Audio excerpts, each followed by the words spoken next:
Rohit Sharma's template in ODIs isn't complicated: watchful in the first 10 overs, accumulation in the next 30 overs, and a belligerent assault in the last 10.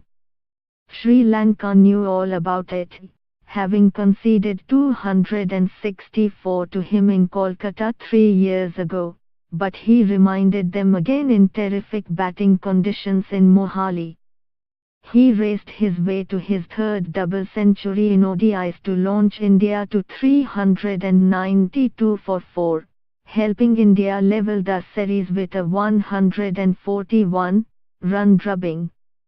Shikhar Dhawan and Shreyas Iyer gave Rohit Abel company with rapid half-centuries, as India posted their 100-300+ total in ODIs. Angelo Matthews led Sri Lanka's losing battle with a fighting 100, his second in ODIs, but just like Ab de Villiers' 114 against India in Gwalior in 2010, it didn't take much away from a stunning double 100. Given Mohali's large boundaries, Sri Lanka's response to Rohit was to take pace off the ball and try bowling short. It didn't work. Sri Lanka's end overs specialists Suranga Lakmal and Nuwan Pradeep then tried firing in wide Yorkers. It didn't work. Straight Yorkers. Nope. Low full tosses resulted in sixes over mid-wicket and square leg. As the level of intimidation went up, Sri Lanka grew increasingly helpless. So frenetic was the pace of the final third of Rohit's innings that he scored more than half of his unbeaten 208 inches the last 10 overs. He had nudged his way to his 16th ODI century by the end of the 40th, and then went on to thump 107 more of his final 37 balls.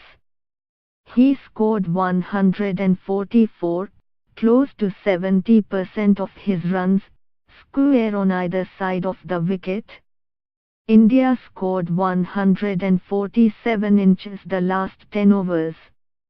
Nuwan Pradeep came close to Mick Levis' record of most runs conceded in an ODI, but finished 7 runs short, ending at 10-0 106-0.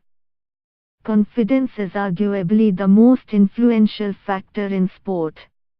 Any team is bound to be tentative after slumping to 29 for 7 inches their previous game.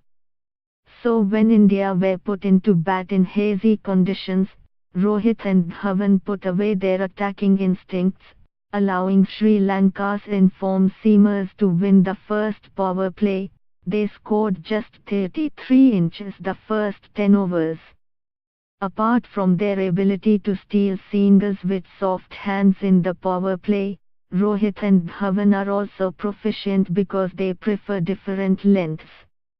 Dhawan sits back and waits for bowlers to err on the short side, and Rohit favors the fuller length when they compensate.